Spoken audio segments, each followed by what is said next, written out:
ข่าวเมืองเขปิกหำอำบันต่อส่งน้ำมันจากผ่านเข้าน้ำปืนตีกุมกำซึก100 TNLA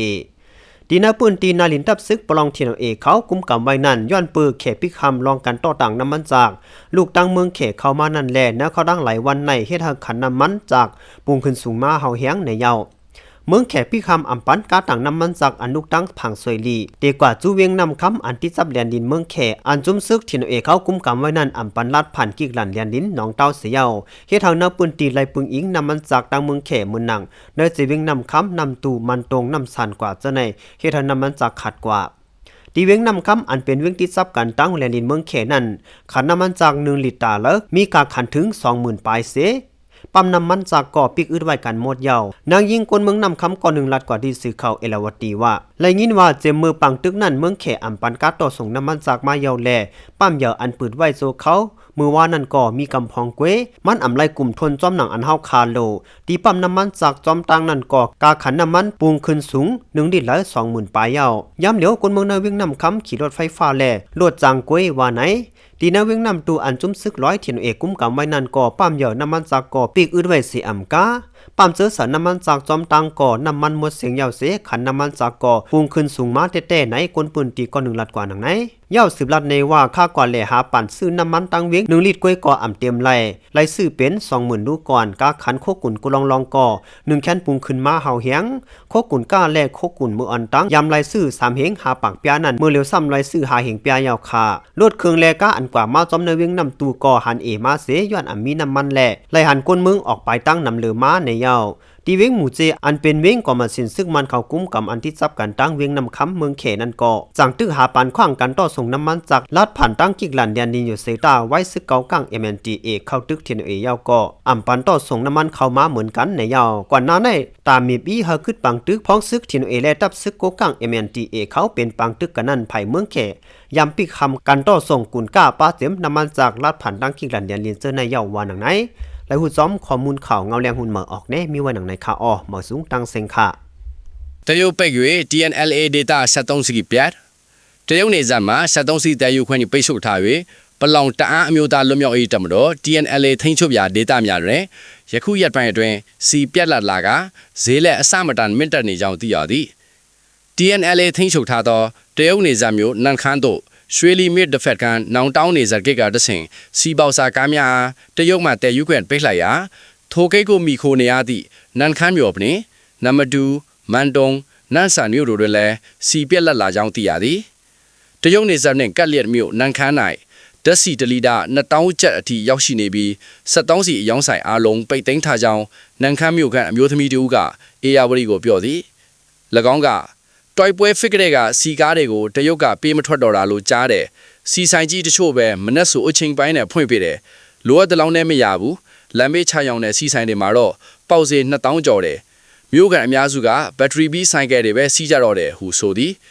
TNLA ထင်းချုပ်ရနံပါတ်2မြို့တယ်လဲ73စီအယောင်းဆိုင်များမဖွင့်တော့သလိုလမ်းဘေးစီဆိုင်များ၌ပါစီပြတ်နေပြီးကုန်စည်နှုန်းတိတိတတ်တာမြင့်တက်လာကြောင်းမြို့ကန်အမျိုးသားတဦးကအေယာဝတီကိုပြောသည်၎င်းကတမျိုးလုံးစီလိုက်ပတ်ချတာတလီတာတော့မပြည့်ဘူး2000ပေးရတယ်ကုန်စည်နှုန်းနေဆိုလဲအားလုံးတက်တယ်ကုန်စင်းကုန်6တွေဆိုအရင်က3500ဆိုရင်အခု9000တွေဖြစ်ကုန်ပြီဟုပြောသည်နံပါတ်2မြို့ပေါ်တွင်ကားဆိုင်ကအသွားလာနေသွားပြီးဓာတ်စီမရှိ၍လမ်းလျှောက်သွားလာနေရကြောင်း၎င်းကဆိုသည်နန်ခမ်းမြို့တွင်ကတ်လျက်ရှိစစ်ကော်မရှင်ထိန်းချုပ်ရာမူဆယ်မြို့တွင်မူတရုတ်ကနေဆက်ကိတ်ကတဆင့်ဓာတ်စီတည်ယူခွင့်ပြုထားဆဲဖြစ်တော်လဲ TNLA အပေါ် MNDA ထိုးစစ်တပြီးယခုလိုပိတ်ဆို့လိုက်ခြင်းဖြစ်သည်ယခင်ကလည်း TNLA နှင့်စစ်တပ်တို့တိုက်ပွဲဖြစ်ပွားနေစဉ်အဖြစ်ရရန်ဖိအားပေးသည့်အနေနဲ့တရုတ်နေဆက်ကိတ်တွင်73စီအပါဝင်ကုန်စီပိတ်ဆို့မှုများပြုလုပ်ခဲ့ပူသည်ยินเสไลมองเจอจอมลุงใจแสงยาเฮาแต้ๆอยู่คาอ้อโหเป้ากอลิกไลแลฟิงเงไตเวียงเก่งใหม่เป็นเพกึ่งกลางเซงกามใจแสงยาอายุ65ปีอันเป็นโหเป่ากอลิกไลแลฟิงเงไตเวียงเก่งใหม่เมืองไทยนั้นไล่เป็นเพกึ่งกลางจอมตางเสลูเซงกว่าเมื่อในวันที่26 3 เดือนปี2026ย้ำกลางเนือนั้นในยาว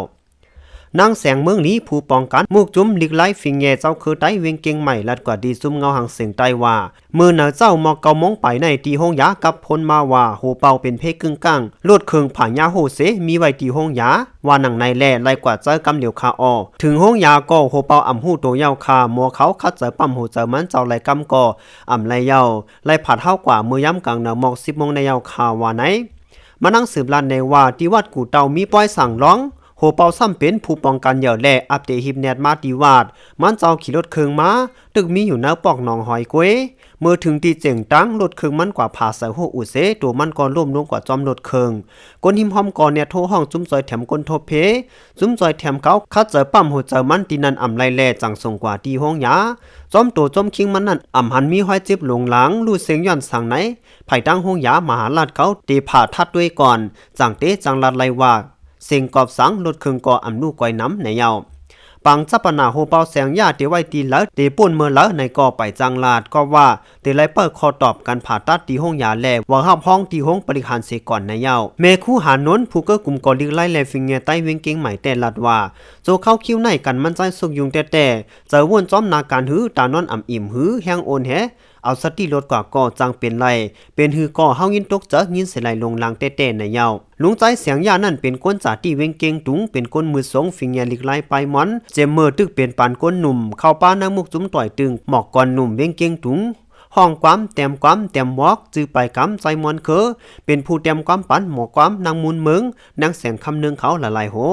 มันเจ้ายำหับการตีห้องปล่อยเสียงภายใต้เมืองนอร์เวย์อันก่อสื่อข่าวทีวีปีปืนออกเป็นผู้ก่อตั้งเว็บไซต์เมืองร้อยปืนแพร่ข่าวภายใต้เป็นผู้แต้มข่าวออกไล่กันปันตั้งหูตีห้องเปิดเสียงผู้แต่หอกภายหนึ่งก็เป็นป้าโหเปากอลิกไล่ฟิงแงไต